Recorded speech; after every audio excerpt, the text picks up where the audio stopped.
The Labour government has so far been a complete disaster. They've only been in government for 3 months, and already we are getting scandal after scandal. Keir Starmer's ratings are at rock bottom. Labour has managed to destroy the trust of the majority of its supporters. X is full of once loyal supporters announcing that they are now cancelling their memberships, vowing never to vote for Labour ever again. There are hundreds, possibly thousands of posts like these of disgruntled Labour supporters now leaving in their droves. Look at the interactions on these posts. These are not social influencers looking to impress their followers. They are just regular working-class people that have simply had enough. They have had enough of the lying, the cronyism, the austerity. They were promised change, but this is not the change they were expecting. The hypocrisy coming out of the Labour Party is absolutely shocking. They called out the Conservatives for every little donation they received. They always took the moral high ground and promised that this wouldn't be happening under a Labour government. But here we are, 3 months into a Labour government, and it seems they simply love freebies. Just listen to the Chancellor, Rachel Reeves, squirm when she is confronted about receiving £7,500 worth of free clothes. Free suits, free glasses, free Taylor Swift tickets, free holidays, and in your case, a free £7,500 worth of posh frocks, which when you declared it, which you did, frankly, it looks as if you were being a bit evasive about it, because you didn't describe them as dresses or clothes. You called it support. Shouldn't you just have been upfront about it and said, I've got a gift of free clothes? Well, an old friend of mine wanted to support me during the election campaign, and the way that she wanted to support was to help me buy clothes for the campaign trail and for big events, and I was very grateful for that support. We declared it in the proper way, and we asked the registrar the best way to record it, and we did it in the way that was asked of us. I never planned to continue this in government, but it was something that was very beneficial to me during the campaign. Oh dear, she doesn't sound very confident. That's the face of someone that's been caught out.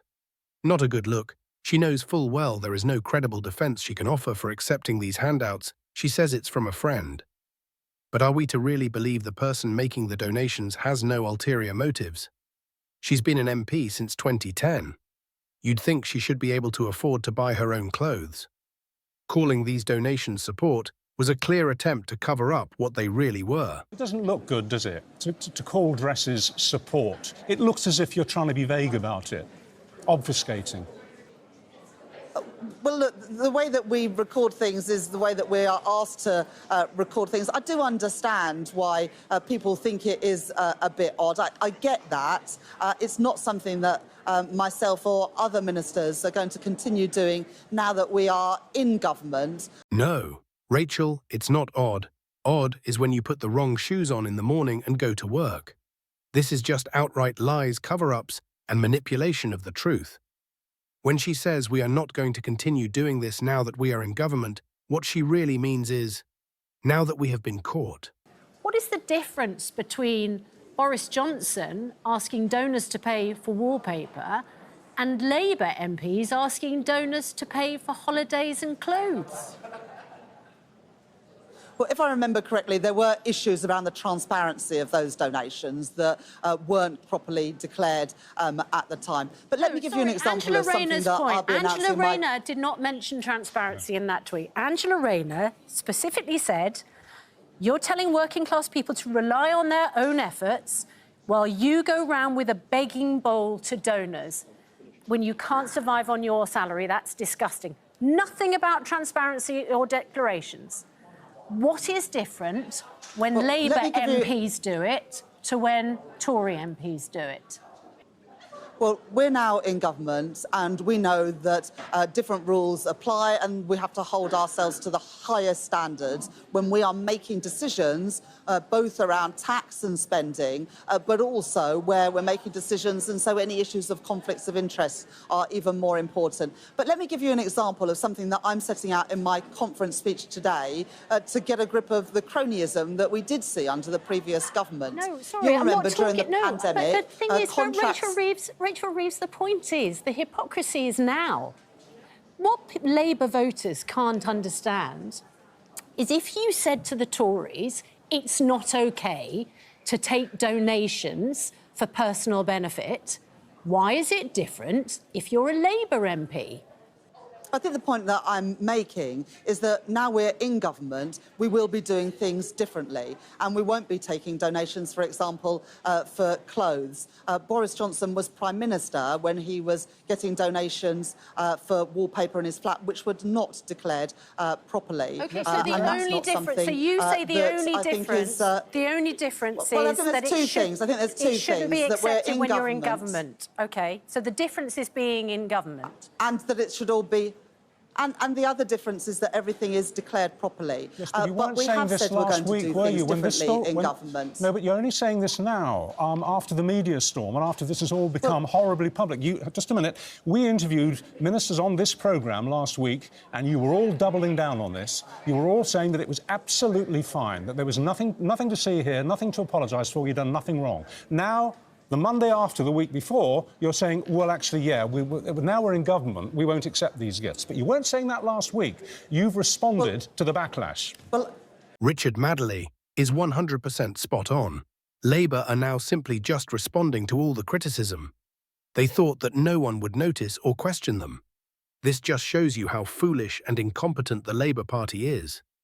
It's hard to believe the woman in this bumbling interview is actually the Chancellor of the Exchequer, in charge of all the finances for the whole of the UK. Well, I've been Chancellor for 80 days, and since then I haven't taken donations for clothes, so I have changed. See, everyone, she hasn't taken any donations for 80 days. Hooray, she is a changed woman. She will probably be expecting a pay rise now. Maybe something along the lines of the mega pay rise that Sue Gray received, who is now the highest paid cabinet minister, getting paid even more than the Prime Minister himself. We are also making sure we're getting a grip of cronyism, because I think what really grates is that people donate and then they get something in return.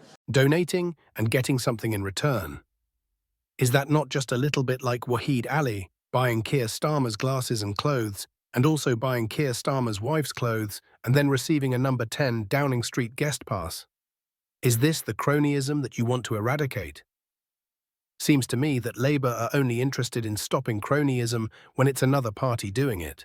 And what we saw during the pandemic was people who had donated to the Conservative Party then getting government contracts, government money for things like PPE. And in some cases, that PPE never arrived. In other cases... Or a pass in the case of Lord Ali, who's at the centre of all this, a pass to number 10, which nobody could quite work out why he got it, but now we can. I mean, for example, what's the connection between Lord Ali, his pass, and Angela Rayner getting a free holiday on him to New York? She knows full well the connection. The Labour government simply think they can pull the wool over the public's eyes. They think the British public are weak and stupid and would not question anything they do. They completely misread the room. The British public have had enough of politicians' constant lies and deception. Great flights there and back, wonderful stay in a luxury apartment that he owns. Well, I do beg your pardon, she paid for the flights. I was misinformed on that. However, she had a wonderful holiday at his expense in New York. Why? Why would he want to give her that, and what good would that do the country? Well, I expect, Richard, many of your viewers, and maybe you as well, have stayed at friends' apartments or flats or houses in the past. And I think it is reasonable that, you know, if you own a home in a beautiful city or place, that you lend it to your friends to have a holiday. I know that I've done that. A Labour donor to a shadow minister. Well, can't you see the connection? Well, I think it is perfectly reasonable that friends, if you're going on holiday, say you can stay in my apartment and it's all declared properly. No one's trying to hide anything here. Everything was declared properly, and I think that's right. And I think it is also important that people that donate to political parties, that it's not, it shouldn't be a dirty word. Our politics relies on donations because the alternative is taxpayer funding for political campaigns. And I don't think anybody wants to see that. when particularly we're going through a cost of living crisis. And so political parties, all political parties, rely on donors, big and small, to fund the leaflets that we put through doors, the digital ads, the said it was billboards, a personal and trip. all of that. Angela Rayner, the donation was for a personal trip. That stay in New York was a personal holiday. As I say, that wasn't necessary for political business, I expect there are many.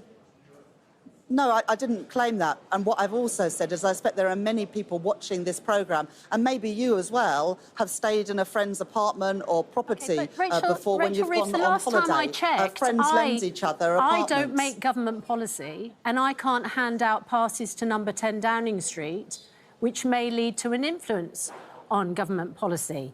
I mean, it's a completely different set of circumstances. So you've already said that since you've been in government... Which is why politicians have to declare things. No, but sorry, Rachel Reeves, you said it's just like viewers who might have a holiday home lending it to a friend. And now you're saying, well, actually, it's completely different. That's why we had to declare it. Of course it's completely different, because you're politicians. Nobody wants you influenced by people giving you donations. Finally, you've said that you're no longer, now that you're in government, you'll no longer accept freebies. So was the Prime Minister wrong, then, to accept the donation from the Premier League of tickets worth £4,000 for the Taylor Swift concert? Well, I've said that I will no longer take donations for clothes. I don't begrudge ministers or shadow ministers going to football matches or pop concerts. Keir's a massive Arsenal supporter. Of course he's going to carry on going to watch Arsenal games. It was the Taylor Swift concert. You asked about football as well.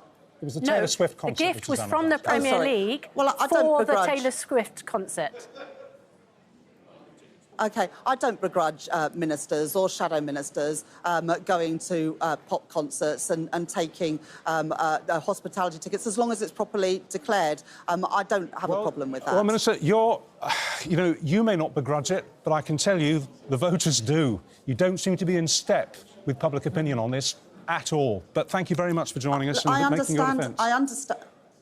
What an absolute car crash of an interview. Is this what they mean when they say the grown-ups are back in the room? Keir Starmer surely must be thinking that her position is no longer tenable after this interview. This has to be the most incompetent government in modern history.